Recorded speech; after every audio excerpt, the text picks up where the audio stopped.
அனைவருக்கும் வணக்கம். இது யூகேவி தமிழா. கல்வி சம்பந்தப்பட்ட தகவல்களை நம்ம சேனலில் தொடர்ச்சியாக கொடுத்துட்டு வரோம். அதுமாதிரி ஒரு +2 முடிக்கிற மாணவர் அடுத்து என்ன படிக்கலாம், எங்கே படிக்கலாம், எப்படி படிக்கலாங்கிற கான்செப்டை பேஸ் பண்ணியும் வீடியோஸுங்கிறது கொடுத்துட்டு வரோம். ஸோ இப்போ கண்டினியூஸாக +2 ரிசல்ட்ஸ் வந்ததுலேருந்து பார்த்திங்கன்னா நிறைய பேரண்ட்ஸ் ஃபோன் பண்ணுறாங்க, ஸ்டூடெண்ட்ஸ் ஃபோன் பண்ணுறாங்க. அதில் பெரும்பாலும் பாதிக்கும் மேற்பட்டவங்க கேட்ட ஒரு விஷயம் என்னென்னு பார்த்தீங்கன்னா, சார் நான் வந்து +2 முடிச்சிட்டேன், இல்லை என் குழந்தைங்க வந்து +2 முடிச்சிட்டாங்க, அடுத்து கல்லூரியில் சேர்க்கணும், ஆனால் படிக்க வைக்கிற அளவுக்கு வசதிகள் இல்லை, நல்ல மதிப்பெண்கள் வாங்கியிருக்காங்க, கல்லூரிகளில் இலவசமாக படிக்க முடியுமா, இல்லை கல்லூரிகள் எந்த கல்லூரியாச்சும் வந்து பார்த்திங்கன்னா ஃபீஸ் கம்மியாக சேர்த்திக்கிடுவாங்களா, ஏதாவது கன்செஷன் கொடுப்பாங்களா அப்படிங்கிற மாதிரி நிறைய பேரண்ட்ஸ் வந்து பார்த்திங்கன்னா என்கிட்ட பேசின பேரண்ட்ஸில் ஒரு 10-20% பேரண்ட்ஸ் வந்து அந்த மாதிரி தான் பேசினாங்க. ஸோ அவங்களுக்காக நம்ம என்ன பண்ணோம் அப்படின்னு பார்த்திங்கன்னா சில டீட்டெயில்ஸ் எடுக்கிறப்ப சில விஷயங்கள் தெரிய வந்துச்சு. அதை தான் உங்களுக்கு ஷேர் பண்ணுறேன். ஸோ முழுமையான தகவல்கள் வேணுங்கிறவங்க இந்த வீடியோவை ஸ்கிப் பண்ணாமல் பாருங்கள். இப்போ நிறைய பேர் +2 முடிச்சுட்டு அடுத்து கல்லூரியில் சேர்றதுக்கு முடியாமல், ஃபீஸ் கட்ட முடியாமல் வேலைக்கு போயிட்டுருக்க மாணவர்கள் இருக்காங்க, பெற்றோர்கள் இருக்கிறாங்க. ஸோ கல்லூரிகளில் இலவசமாக படிக்க முடியுமா அப்படின்னு சொல்லி நிறைய பேர் வந்து பேரண்ட்ஸ் கேட்டாங்க. ஸோ அவங்களுக்காக நம்ம வந்து கொஞ்சம் டீட்டெயில்ஸ்லாம் எடுக்கிறப்ப சில விஷயங்கள் தெரிய வந்துச்சு. என்ன தெரிய வந்துச்சுன்னு பார்த்தீங்கன்னா, நம்ம ஏற்கனவே வந்து பார்த்திங்கன்னா கல்லூரிகளில் இலவசமாக படிக்கிறது எப்படின்னு சொல்லிட்டு ஒவ்வொரு எந்தெந்த கல்லூரியில் என்னென்ன மாதிரியான ஃப்ரீ எஜுகேஷன் தர்றாங்கன்னு சொல்லி நம்ம வீடியோஸ் போட்டிருக்கோம். அதில் முதல் விஷயம் வர்றது வந்து பார்த்திங்கன்னா Vellore institute of technology, VIT. So VITயில் வந்து இலவசமாக படிக்கிறது எப்படி, அங்கே வந்து ஸ்டார்ஸ்னு சொல்லிட்டு ஒரு ஸ்கீம் இருக்குது, அந்த ஸ்டார் ஸ்கீம் எப்படி அப்ளை பண்ணுறது மற்றும் அந்த ஸ்டார் ஸ்கீம் மூலமாக வந்து VITயில் போய் எப்படி ஃப்ரீயாக படிக்கிறது அப்படின்னு சொல்லிட்டு ஒரு வீடியோ போட்டிருந்தோம். கிட்டத்தட்ட இன்றைக்கி தேதி வரைக்கும் அந்த வீடியோவை ஒரு 50,000 பேத்துக்கும் மேலே வந்து பார்த்துருக்குறாங்க. அதை பார்த்து நிறைய பேர் உண்மையாலுமே அதுக்கு அப்ளை பண்ணியிருக்காங்க. கடந்த வருஷம் அது இதே மாதிரி நம்ம வீடியோ போட்டு அப்ளை பண்ணி உள்ளுக்கு வந்து ஸ்டார் ஸ்கீமில் செலக்ட் ஆகி படிக்கிற ஸ்டூடெண்ட்ஸ் இருக்காங்க. அப்படி VITயில் நீங்கள் ஸ்டார்ஸுங்கிற ஒரு ஸ்கீம் மூலமாக போகிறீங்க அப்படிங்கிற பட்சத்தில் உங்களுக்கு வந்து கல்லூரி கட்டணம் கிடையாது, கல்வி கட்டணம் அதாவது வேறு எந்த விதமான ஃபீஸும் கிடையாது, ஹாஸ்டல் ஃபீஸ் கிடையாது, மெஸ் பில் கிடையாது, பிளேஸ்மெண்ட்டுக்கு செப்பரேட்டாக கோச்சிங்க்கான ஃபீஸ் கிடையாது. எல்லாமே வந்து VIT நிர்வாகமே ஏற்றுக்கிறாங்க. வருடம் கிட்டத்தட்ட ஒரு 70-80 மாணவர்களை தேர்ந்தெடுக்கிறாங்க. சரிங்களா? அது எப்படின்னு பார்த்தீங்கன்னா, அந்த ஒவ்வொரு மாவட்டத்தில் அரசு பள்ளியில் படித்த மாணவர் ஒருத்தர் மற்றும் மாணவி ஒருத்தர் அதை பேஸ் பண்ணி தான் எடுக்கிறாங்க. இது வந்து முதல் விஷயம். ரெண்டாவது விஷயம், நம்ம ஏற்கனவே இன்னொரு வீடியோவும் போட்டிருந்தோம். என்ன பார்த்தீங்கன்னா, தமிழ்நாட்டிலே நம்பர் 1 இன்ஜினியரிங் காலேஜான SSN college of engineering, Shri Sivasubramaniya Nadar college of engineering அப்படிங்கிற கல்லூரியில் இலவசமாக படிக்கிறது எப்படின்னு நம்ம வந்து போட்டிருந்தோம். SSN கல்லூரி நிர்வாகமும் வந்து பார்த்திங்கன்னா HCL ஃபவுண்டேஷன் சொல்லிட்டு ஒரு சமூக சேவை அமைப்பு வச்சுருக்காங்க. அது மூலமாக அவங்க வருடம் 25 மாணவர்களுக்கு இலவச கல்வி, 25 மாணவர்களுக்கு இலவச கல்வினா as usual college fees, hostel fees, mess bill எதுவுமே கட்ட தேவையில்லை. அதுவும் முழுக்க கிராமப்புறத்தை சேர்ந்த அரசு பள்ளி மாணவர்களுக்கு இந்த திட்டம் பொருந்தும் சொல்லி அதோட வீடியோ போட்டிருந்தோம். அதுக்கு தேவையான ஃபார்ம்ஸ் எல்லாமே நம்ம வந்து பார்த்திங்கன்னா நம்ம அந்த வீடியோ கீழே டிஸ்கிரிப்ஷன்லேயே கொடுத்துருக்கோம். அது ரெண்டாவது விஷயம். மூணாவதாக இப்போ வந்து பார்த்திங்கன்னா சென்னை பல்கலைக்கழகம், யூனிவர்சிட்டி ஆஃப் மெட்ராஸ் என்ன பண்ணுறாங்கன்னு பார்த்திங்கன்னா, அவங்க வந்து 2011ஆவது வருஷத்துலேருந்து இலவச கல்வி திட்டம்னு சொல்லி ஒரு திட்டத்தை அறிமுகப்படுத்தியிருக்காங்க. அதாவது சென்னை பல்கலைக்கழகம் மற்றும் அதுக்கு கீழே வரக்கூடிய அஃபிலியேட்டட் காலேஜஸில் கம்பல்சரி 10% ஆஃப் சீட்ஸுங்கிறத வந்து பார்த்திங்கன்னா ஏழை மாணவர்களுக்கு கொடுக்கணும்னு சொல்லிட்டு அவங்க வந்து ஒரு விஷயத்தை கிரியேட் பண்ணி அது ஃபாலோ பண்ணிட்டு இருக்காங்க. கிட்டத்தட்ட கடந்த 10 வருஷத்துக்கு மேலே வந்து பார்த்திங்கன்னா அந்த இலவச கல்வி திட்டங்கிறது இருக்குது. அதுக்கு அப்ளை பண்ண விரும்புகிறவங்க யூனிவர்சிட்டி ஆஃப் மெட்ராஸ் unom.ac.in சொல்லிட்டு ஒரு வெப்சைட் இருக்கும். அதில் போயிட்டு அட்மிஷன்ஸில் போயிட்டு ஃப்ரீ எஜுகேஷன் ஸ்கீம்னு ஒரு டேப் இருக்கும். அதில் செப்பரேட்டாக நம்ம வந்து அப்ளிகேஷன் ஃபில் பண்ணி அனுப்பிச்சா அது மூலமாகவும் இலவசமாக படிக்கிறதுக்கு நிறைய வாய்ப்புகள் இருக்குது.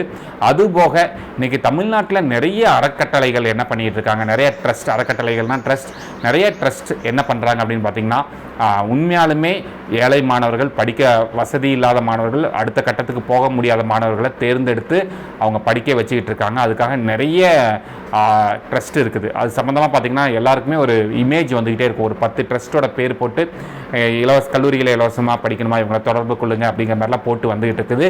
சரிங்களா? அதில் வந்து பார்த்திங்கன்னா அந்த ட்ரஸ்ட்டில் வந்து பார்த்திங்கன்னா பாதி ட்ரஸ்ட் வந்து உண்மையாலுமே இருக்குது, பாதி ட்ரஸ்ட் வந்து பார்த்திங்கன்னா அது வந்து உண்மையாலுமே சமூக நோக்கத்துக்காக செயல்படுறாங்களான்னு தெரியல. பட் இன்றைக்கி தேதிக்கு ஓரளவுக்கு பிரபலமான 2 அறக்கட்டளைகள் என்னென்னு பார்த்தீங்கன்னா, ஒன்று வந்து மாற்றம். ஸோ மாற்றம்ங்கிற அறக்கட்டளை மூலமாக இது வரைக்கும் கிட்டத்தட்ட 10,000க்கும் மேற்பட்ட மாணவர்களுக்கு வந்து பார்த்திங்கன்னா அவங்க வந்து இலவசமாக கல்வி கொடுத்துட்டு வராங்க. அந்த அமைப்பில் வந்து நிறைய நல்ல மனிதர்கள் இருக்காங்க. அவங்க வந்து என்ன பண்ணுறாங்கன்னு பார்த்தீங்கன்னா, கல்லூரிகளில் நேரடியாக தொடர்பு கொண்டு அவங்க வந்து ஃப்ரீ சீட் வாங்கி மாணவர்களை படிக்க வச்சுக்கிட்டு இருக்காங்க. அதே மாதிரி வந்து பார்த்திங்கன்னா நடிகர் சூர்யாவோட அகரம் அறக்கட்டளை அவங்க மூலமாகவும் நிறைய மாணவர்கள் படிச்சுட்டு இருக்காங்க. இந்த 2 அறக்கட்டளைகள் வந்து நம்மளுக்கு வந்து வெளியே தெரிஞ்ச அறக்கட்டளைகள். இது இல்லாமல் இன்னும் நிறைய ஃபவுண்டேஷன்ஸ்லாம் இருக்குது. பட் அதோட நம்பகத்தன்மைங்கிறது எனக்கு தெரியல. மேபி உண்மையாலுமே நம்பகத்தன்மை இருக்கலாம், பட் எனக்கு தெரியல. அவங்க மூலமாகவும் தொடர்பு கொள்ளுங்க. அதே மாதிரி வந்து பார்த்திங்கன்னா நிறைய பேர் ஒரு சின்ன கம்ப்ளைண்ட் சொல்கிறது என்னென்னு பார்த்தீங்கன்னா, சார் உண்மையாலுமே ஏழை மாணவர், ஆனால் என்னையை ஏன் வந்து இந்த ஸ்கீம்ஸில் வந்து செலக்ட் பண்ண மாட்டேங்கிறாங்க, இல்லை என்னையை வந்து இந்த அறக்கட்டளைகளுக்கெல்லாம் அப்ரோச் பண்ணேன், பட் வந்து ப்ராப்பராக வந்து என்ன பண்ண மாட்டேங்கிறாங்கன்னா என்னை வந்து அப்ரோச் பண்ணலை அப்படிங்கிற மாதிரிலாம் சொல்கிறாங்க. ஸோ ஒரு விஷயத்தை தெளிவுபடுத்திடுறேன். அதாவது வந்து பார்த்திங்கன்னா நீங்கள் வந்து ஏழை மாணவர், நீங்கள் வந்து அடுத்த கட்டத்துக்கு போக முடியாத மாணவர்களாக இருந்தால்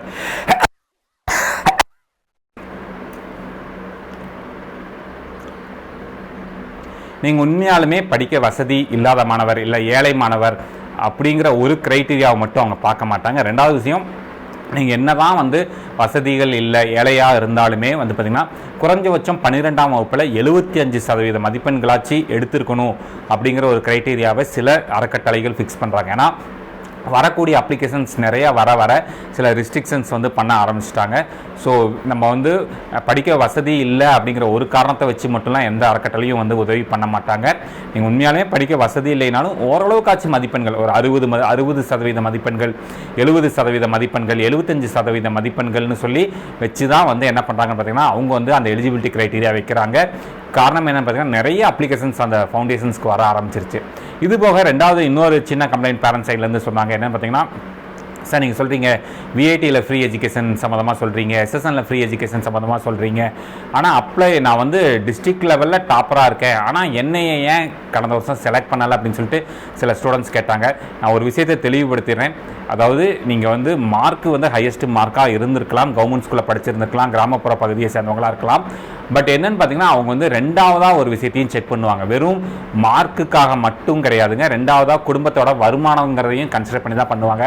ஸோ எந்த ஒரு அறக்கட்டளையாக இருந்தாலும் சரி, எந்த ஒரு கல்லூரியாக இருந்தாலும் சரி, அவங்க வந்து 2 விஷயத்தை கன்சிடர் பண்ணுவாங்க இலவசமாக படிக்க வைக்கிறதுக்கு. ஒன்று வந்து பார்த்திங்கன்னா நீங்கள் வாங்கியிருக்கக்கூடிய மதிப்பெண்கள், ரெண்டாவது விஷயம் வந்து பார்த்திங்கன்னா நீங்கள் உங்கள் குடும்பத்தோட வருமானம், உங்கள் குடும்பத்தோட உறுப்பினர்கள் வந்து என்ன பண்ணுறாங்க, எல்லாத்தையும் வெரிஃபை பண்ணி தான் தருவாங்க. நம்ம வந்து ஃப்ரீ எஜுகேஷன் தர்றாங்க, நம்ம அப்ளை பண்ண உடனே கிடச்சிரும் அப்படின்லாம் எங்கேயுமே கிடைக்காதுங்க. சில விஷயங்கள் கஷ்டமாக தான் இருக்கும். ஆனால் இந்த கடினமான விஷயங்களெல்லாம் தாண்டிட்டிங்கன்னா கண்டிப்பாக நீங்கள் படித்து முடித்து நல்ல நிலைமைக்கு வர முடியும்.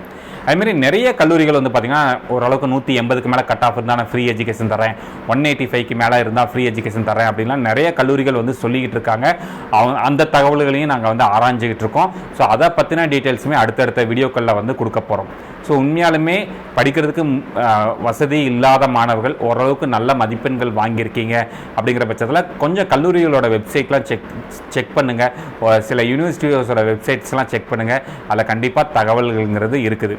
அதேமாரி ஒரு 180க்கு மேலே கட் ஆஃப், 185க்கு மேலே கட் ஆஃப் வாங்கின மாணவர்களுக்கு நிறைய கல்லூரிகளில் வந்து இலவச படிப்புகள் கொடுத்துக்கிட்டு இருக்காங்க. ஸோ அந்த மாதிரியான தகவல்கள் வேணுங்கிறவங்களும் அடுத்தடுத்து நம்ம போட போகிறோம்.